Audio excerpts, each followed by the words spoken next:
एक बार की बात है, हीरा अपने दोस्त के साथ देर रात घर लौट रहा होता है।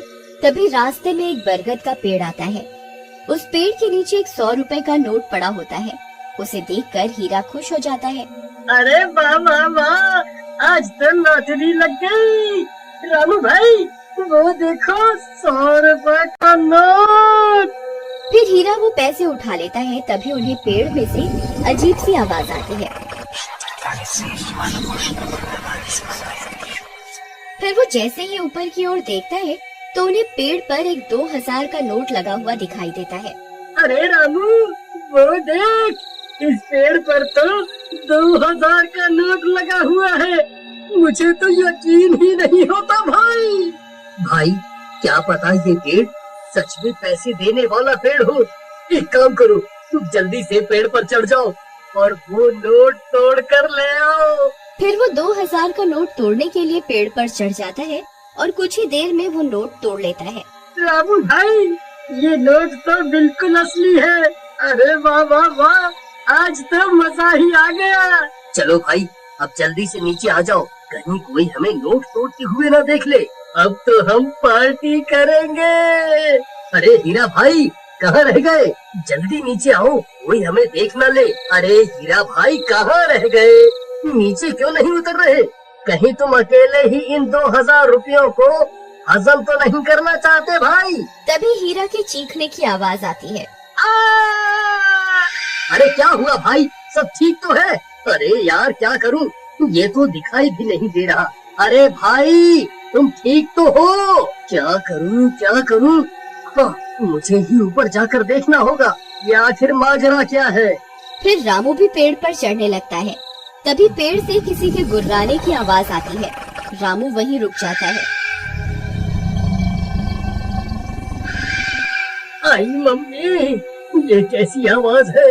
अरे कमबख्त हीरा, ये कैसी डरावनी आवाजें निकाल रहा है।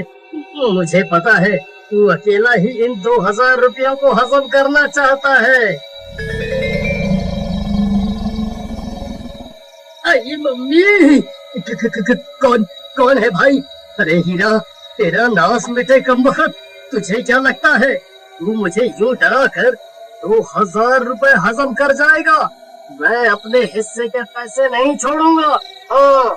फिर डर के मारे रामू वहाँ से भाग जाता है। अरे मर गया रे, भागो रे।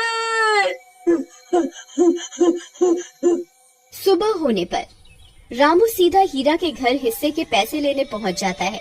ये हीरा दरवाजा खोल, मैं अपने हिस्से के पैसे लेने आ गया।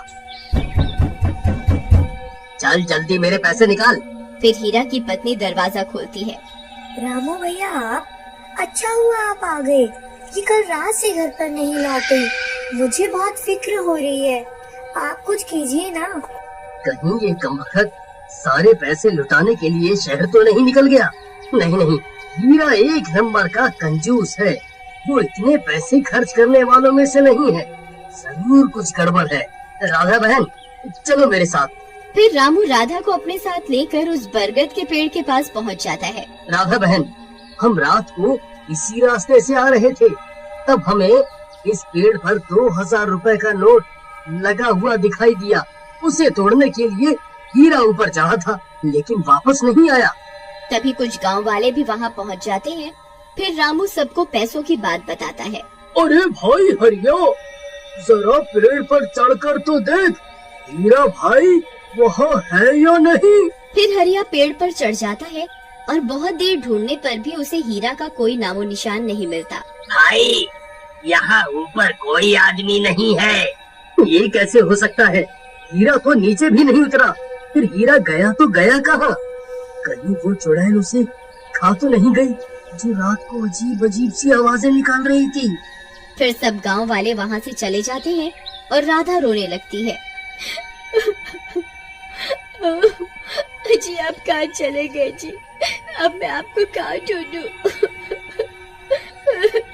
तुम रो नहीं बहन, हीरा जरूर मिल जाएगा। हम रात होने पर यहाँ दोबारा आएंगे। फिर वे दोनों भी वहाँ से चले जाते हैं।